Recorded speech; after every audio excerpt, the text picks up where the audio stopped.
Welcome to the next chapter. I'm Annie Schlesinger, and today I'm going to be telling you about my own experience with a life-threatening illness. Now, I know there are so many people who have had an experience that is not unlike mine, but I think we rarely get to hear it, and particularly we rarely get to hear the kind of things that sustain us through it. So my experience came after I had been caring for my husband for about 6 years, and I was beginning to feel very tired. And I told my husband, I'm going to go up and just have my regular physical checkup. Went up to my local GP, and he said, well, Annie, I think it's probably just because you're exhausted from caregiving. And he said, but we haven't done blood work lately, so let's do that. And he did it, and I left and went home and thought, everything was fine.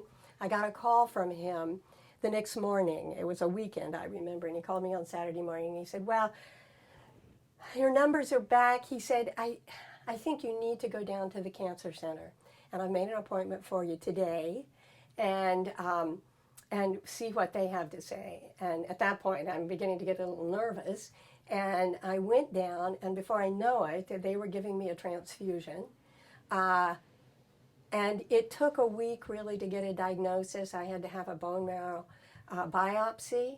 And then when it came back, I found out that I had an early stage leukemia. And treatable, hopefully. But needless to say, I was like everyone is when they get the C diagnosis. They're just shocked beyond words. And of course, I'm thinking also, well, who's going to care for my husband? And all of the compounding issues.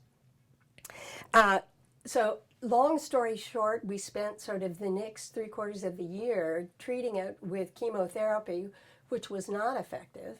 By spring of the following year, I was, of course, feeling so much better because when you have a leukemia, they are constantly giving you transfusions, which make you feel instantly better. But by spring, when it was apparent that I was not getting better, I was sent down to Boston to Dana-Farber, and we started talking stem cell transplant. And I was so lucky because I was just turning 70, and 70 was the cutoff point for this procedure. But because I had no other presenting problems and had been relatively healthy before, they agreed to do it. Well, the stem cell transplant, I might add, is a relatively minor procedure. You're in the hospital for 4 days is what you're in for. The first 3 days you have an intensive chemotherapy, and the last day you're given a bag of blood of somebody's stem cells, and it has been matched to your own stem cell and chromosomal makeup. And so I went through that procedure and then stayed in Boston for 2 weeks and then came home. What is difficult about this procedure is because basically they have given you a new immune system to fight these little cancer cells. They want you to be in an almost sterile environment for a year. What that means is that not only do you have to go through and totally clean your house, rid your house of any plants. I laughed when they said lizards and birds. You also have very strict dietary things. You're not to eat anything fresh for the first 3 months. I also had to go to Boston back and forth once a week. So it was a major, major life change for me. And at the same time, I'm caring for my husband who is declining with Alzheimer's. And so it was a lot for a while. One of the things that I wanted to talk about is that when I decided to go ahead and do this, and of course you're doing this kind of soul searching about, is it really time for me to go? Is it, have I done everything I wanted to do on this earth? Or, and how do I feel? And heaven knows I have seen as a social worker, people who have chosen to just prolong their lives, and the quality of life is not great. But I decided ultimately to do it, and mainly because I was thinking a lot about my grandchildren. I feel that, my children are on their own, they're living productive lives, and they know how much I love them, and they have reaped that benefit. But my grandchildren, I still feel like, yeah, there are many chapters I haven't seen in their lives. And I also was working with a therapist at the time. And one of the things that we talked about and created for ourselves, I first came up with this image of kind of Lord of the Rings. Let's fight this battle. We're going to beat this cancer. And somehow or another, when she and I talked about it, it just didn't seem right. And she and I discussed it, and I think she was instrumental in this, but really came up with the image of, we need to think of the inside of my body as welcoming whatever positive forces it can, and because it needs help right now. And we came up with that image that even the chemotherapy, which I knew was toxic, I wanted to welcome it into my body and to let it do its duty. Let it go ahead and help me in the best way it can. I'm someone who has been meditating for a long time, and I particularly loved my early morning meditations when I was going through this whole procedure. And actually, I would come right downstairs to this room when it was dark and have a cup of coffee and do the meditations.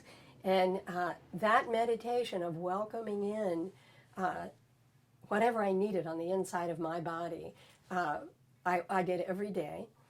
I focused a lot in the beginning on the inside of my body. It's something that we don't think about very often, what was going on in there. And it worked out perfectly with my husband, oddly enough, although everyone was skeptical about it. He, at that time, with his Alzheimer's, was sleeping a lot, and I was sleeping a lot because you are so tired after going through the procedure. And so it just brought him solace that I was able to be in the house with him.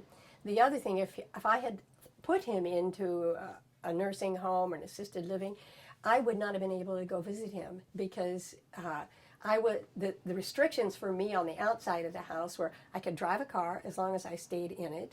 I could not go into a grocery store. I could not go into public places. And I could not fly. I couldn't travel. And so to go in to visit him in an assisted living place or, it just wouldn't have worked. One of the things I found that was really difficult is that I had a lot of friends who were telling me what to do.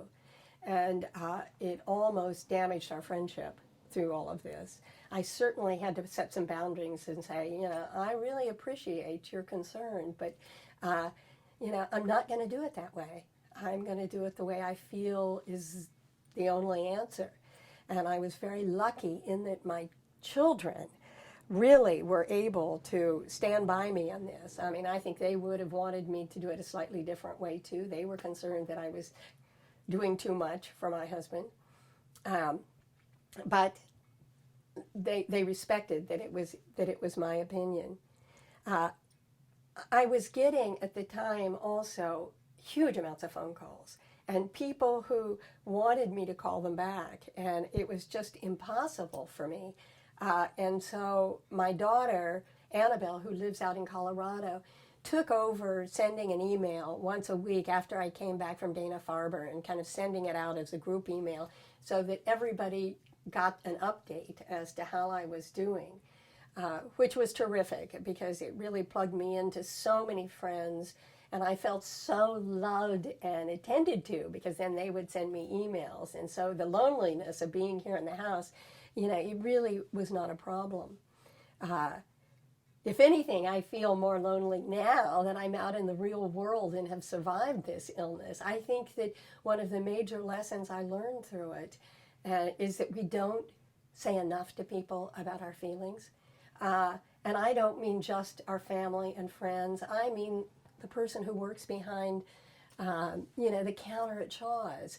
And, it's like just remembering to say that one extra thing, like, God, you love that shirt, or, whatever it is that shows people that we're seeing them, is a great gift that we can do. And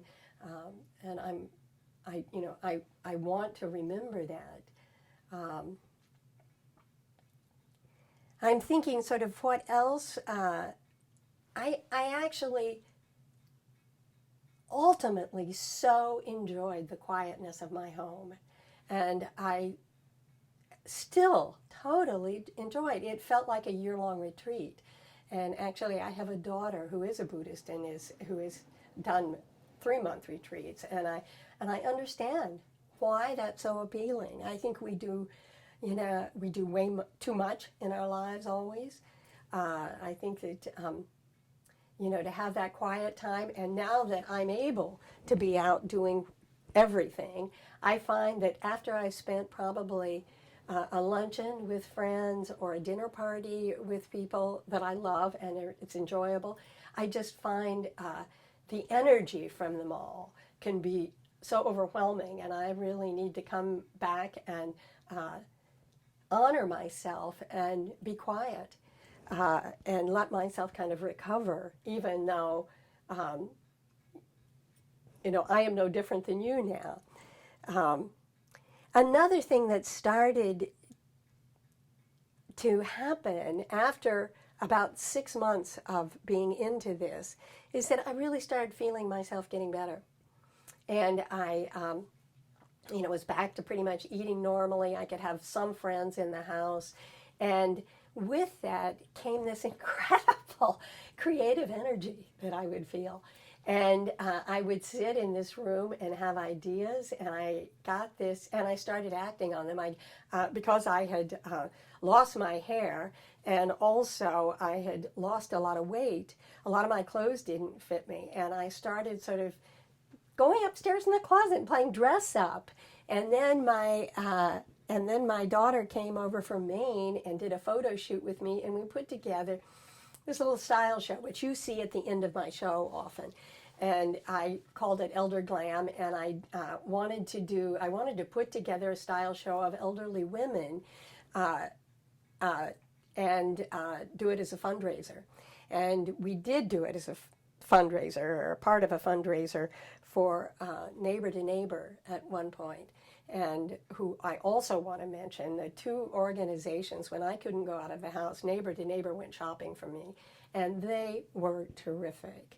And also Pharmacy Northshire, who would deliver the medications, and boy, I had a lot of them, were also terrific. Without those two organizations, it would have been very difficult, much more trying in terms of either depending on friends or the expense of paying someone. After I came home, after a couple of months, I really didn't need to private hire.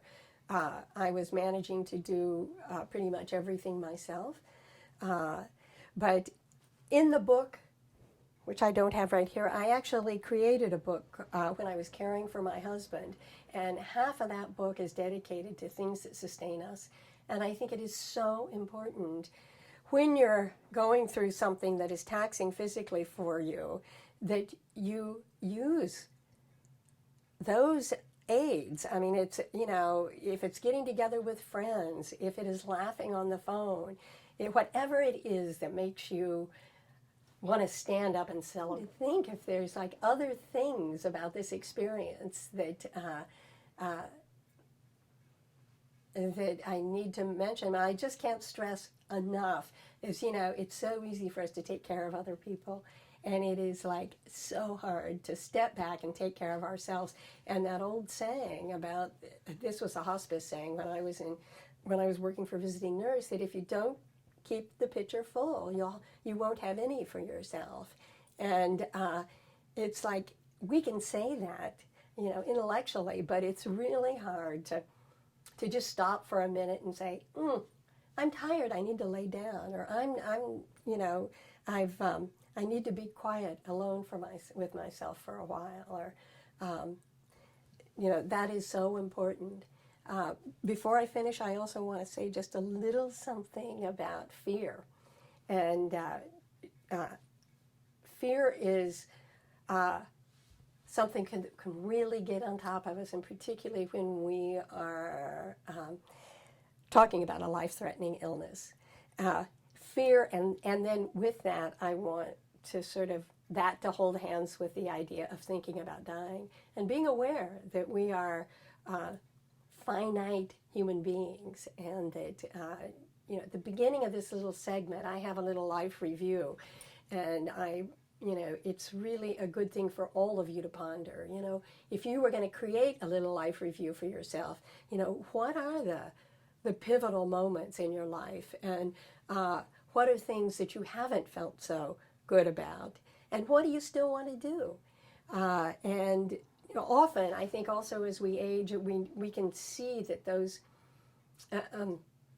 regrets, one, we still have time usually to do something about it, and two, maybe wonderful new strengths came from sort of regrets that we had. I think I have about covered this subject, and I want to thank you so much for being here with me. And I also, will have other people on this show who are struggling with life-threatening illnesses. I mean, we're so lucky in the medical profession today that, just because you get a diagnosis like I got, which, by the way, was called myelodysplasia syndrome, it doesn't necessarily mean that, that is going to be the ending.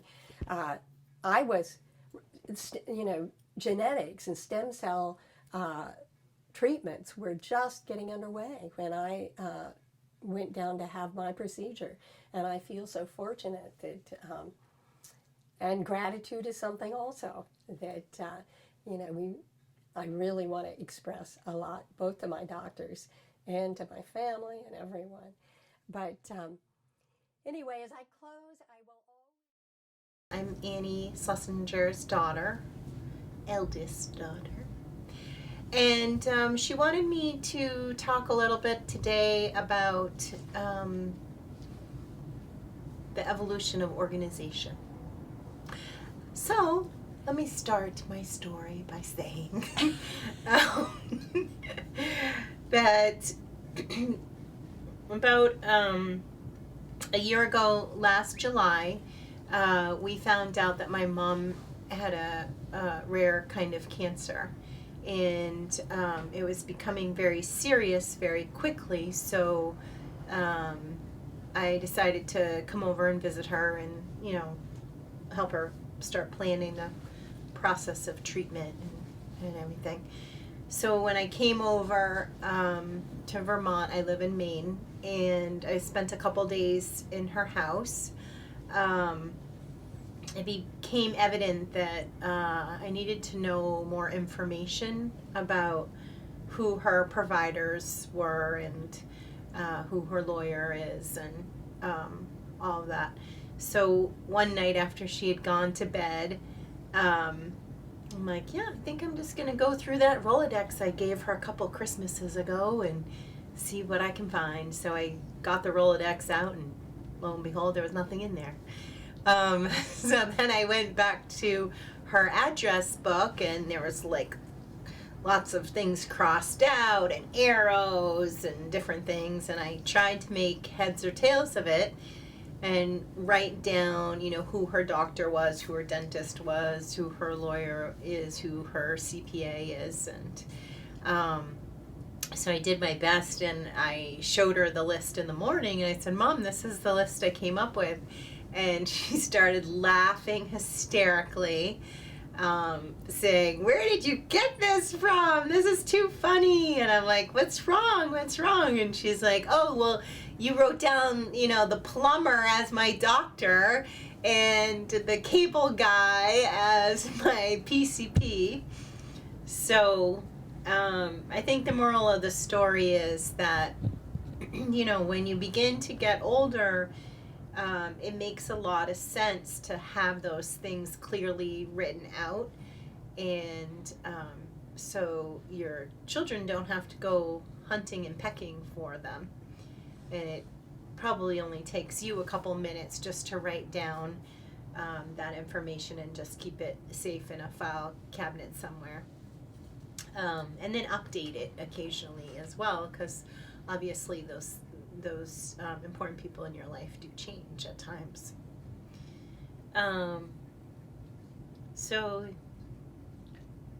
yeah, that's an important rule of thumb, I would say. Definitely would help other family members out by, staying organized and having that information handy instead of trying to find all that information in a crisis. Thank you.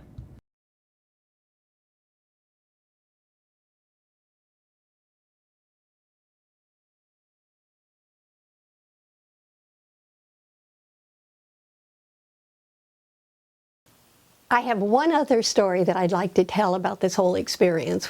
And this story really, it just made the time fly by. Right after I was diagnosed, my granddaughter, who is only 9, was visiting me, and she came up to me one day and she said, "Nana, are you sure that you're really sick? You just look so well." She said, "Are you sure that you don't have a hottie doctor that you just want to visit in Boston?" And I laughed, and that story stayed with me the entire year. It was so cute of her, a hottie doctor.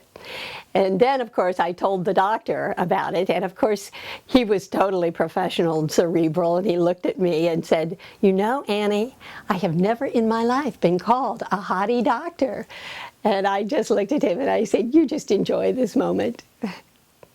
Thank heavens for our grandkids. I will always close with a little bit of my Elder Glam performance, which is a little style show. And I do it not because I have ever been what is called a clothes horse by any means, but I feel like it is so important for us to remember what's in here, and that's who we are as we age, even though when we look in the mirror, we may see something else. And so anyway, enjoy the sort of final little ending of Elder Glam, and I hope you'll view the show again. And thank you very much from Annie Schlesinger.